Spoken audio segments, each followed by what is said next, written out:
आश्विन मास के कृष्ण पक्ष की अष्टमी तिथि को, इस पावन तिथि को संतान के सुख, सौभाग्य और लंबी आयु के लिए जीवित पुत्रिका व्रत के नाम से भी जाना जाता है। सनातन परंपरा में इस व्रत का बहुत ज्यादा महत्व है। इसे जितिया या फिर ज्यूतिया व्रत भी कहते हैं।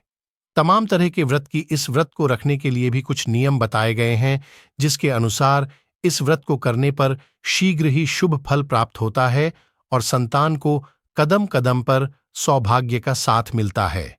जिस जितिया व्रत को विधि विधान से करने पर महिलाओं को वंश वृद्धि का वरदान प्राप्त होता है, चलिए उससे जुड़े जरूरी नियम जानते हैं। चलिए अब हम जितिया व्रत की पूजा के कुछ बहुत ही जरूरी नियम जान लेते हैं।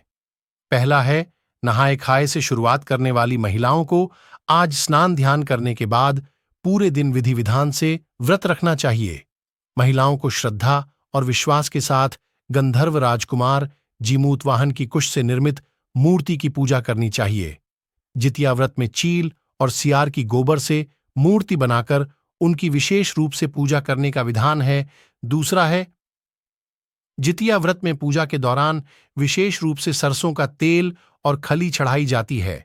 मान्यता है कि इस उपाय को करने पर संतान को पूरे साल किसी की बुरी नजर नहीं लगती है और वह निरोगी रहता है।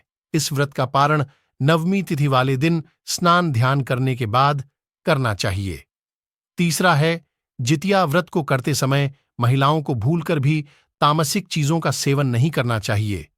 जितिया व्रत को निर्जला रखने की परंपरा है, ऐसे में आज के दिन जल का सेवन नहीं करना चाहिए। व्रत की पूजा पाठ के दौरान आचमन करने की भी भूल नहीं करना चाहिए। चौथा है, जितिया व्रत के दौरान पूरी तरह से ब्रह्मचर्य का पालन करना चाहिए और भूलकर भी मन में काम भावना नहीं लाना चाहिए। पांचवा है, जितिया व्रत करने वाली महिलाओं को इस दिन किसी को भूलकर भी अपशब्द नहीं कहना चाहिए और न ही किसी के लिए मन में गलत विचार लाने चाहिए। यदि आपको हमारे द्वारा दी गई जानकारी उपयोगी लगी हो तो वीडियो को लाइक और चैनल को सब्सक्राइब करिए। धन्यवाद।